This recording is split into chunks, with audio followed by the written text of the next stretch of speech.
Jalan jauh ke Tanjung Pura sehingga sebentar membeli rotan. Assalamualaikum, saya beracara jawaban tugas digital marketing siap saya tukarkan.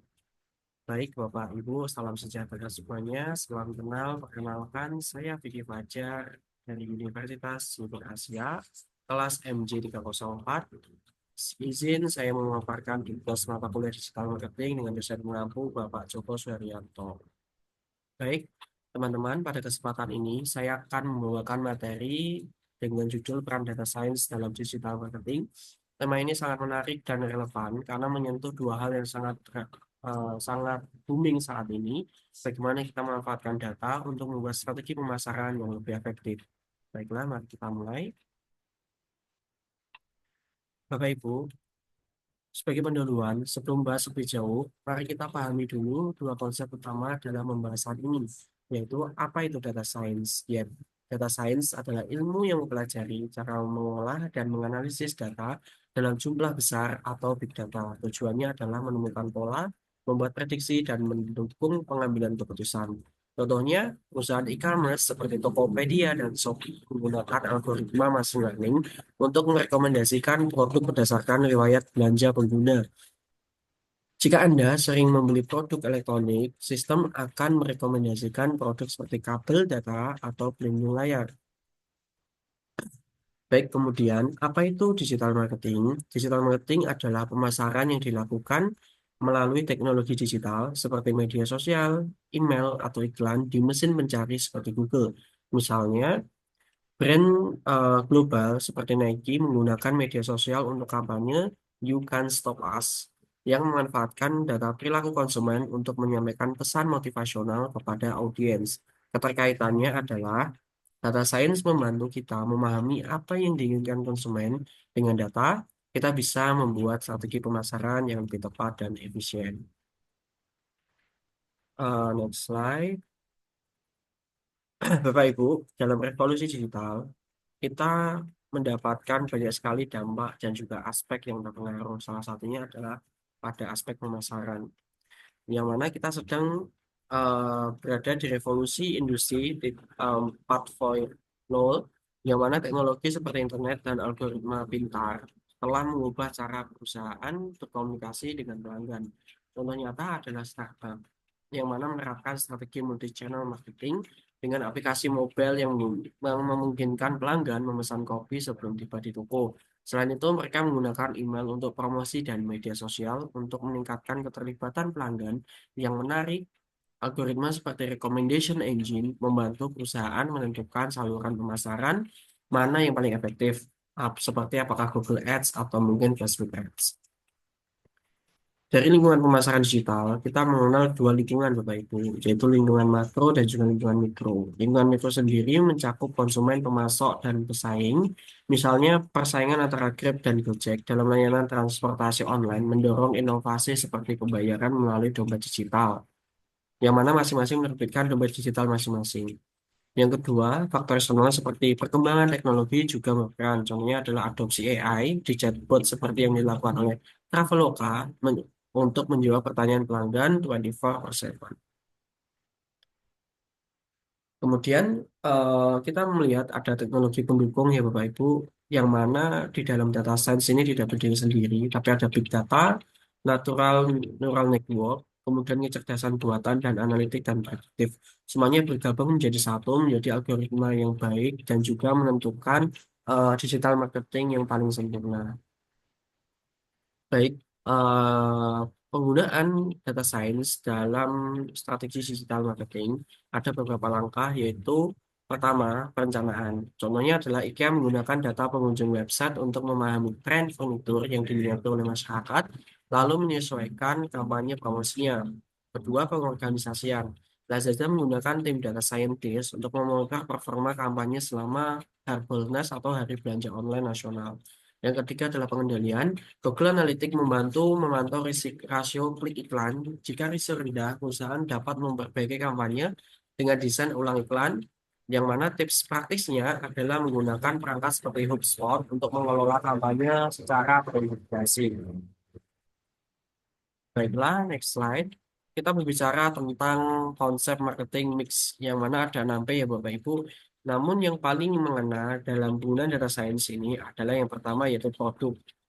Pada produk, kita mengenal bahwasannya seperti Spotify dan menggunakan algoritma Discover Weekly yang mana dapat menentukan rekomendasi kepada pengguna. Kemudian, Uber Eats menawarkan diskon dinamis berdasarkan lokasi dan waktu. Ini juga ada pada GrabFood ya Bapak Ibu. Dan yang ketiga adalah tempat. Sephora memanfaatkan toko fisik dan aplikasi mobile untuk pengalaman belanja omnichannel. Dengan data, perusahaan dapat mengoptimalkan setiap elemen ini untuk hasil yang lebih baik. Next slide. Media sosial dan digital marketing. Media sosial adalah alat pemasaran yang sangat kuat. Contohnya, Burger King menggunakan kampanye Twitter Whopper Detour untuk mengarahkan pengguna ke aplikasi mereka dan meningkatkan penjualan. Pendekatan berbasis data yang digunakan menggunakan sentimen analisis untuk memahami ulasan pelanggannya terhadap produk. Misalnya NLP di Python untuk membantu memahami apakah pelanggan puas atau tidak dengan produk mereka. Data science sendiri dalam digital marketing dapat kita pecah menjadi tiga Bapak Ibu. Yang pertama adalah analisis konsumen. Netflix menggunakan data tontonan untuk merekomendasikan film atau serial. Kemudian terdapat prediksi tren, yaitu Zara menggunakan data untuk memprediksi tren mode dan memproduksi koleksi baru dengan cepat, yaitu fast fashion. Kemudian yang ketiga, analitik real time.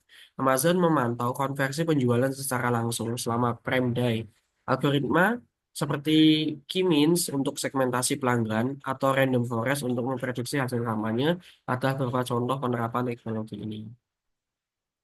Baik, Bapak Ibu, ini adalah contoh dari algoritma clustering K-means. Jadi bisa dilihat di sini eh, ada segmen 60 hari. Jadi setelah 60 hari itu dia average order size-nya tinggi.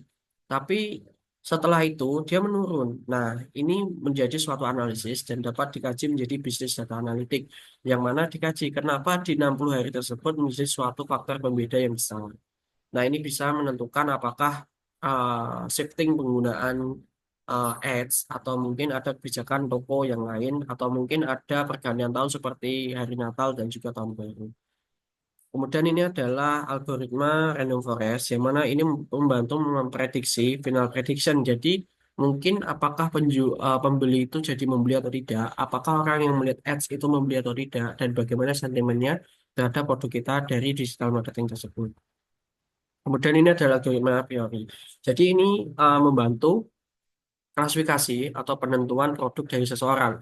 Jadi semisal ketika saya mengklik buah tropikal, nanti akan direkomendasikan ke beberapa produk yang sekiranya memiliki relevansi yang sama berdasarkan algoritma atau mungkin data yang sama.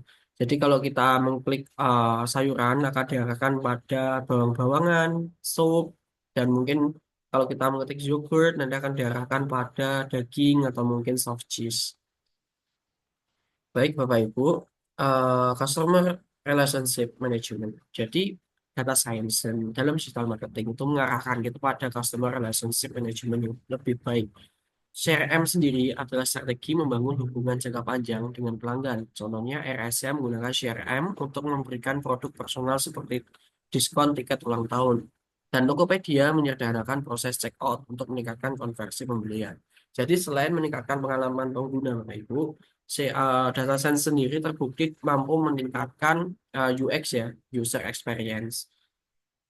Nah, Bapak Ibu, kita masuk pada privasi dan etika dalam penggunaan data. Jadi, ketika kita menggunakan data science, kita mampu menggunakan Google Analytics untuk memantau pengunjung website, Tableau untuk memvisualisasi data, dan Python untuk menganalisis secara lebih mendalam. Hasilnya, data-data tersebut mampu difokuskan menjadi sumber daya untuk mengkampanyekan dan mengoptimalisasikan produk dan memberi keuntungan yang terbesar. Kesimpulannya, eh, data science adalah kunci salah untuk membuat pemasaran digital lebih efektif. Dengan memahami data dan teknologi, kita dapat menciptakan strategi yang relevan dengan kebutuhan konsumen, sekaligus mengimbangi teknologi dengan kreativitas untuk hasil yang optimal.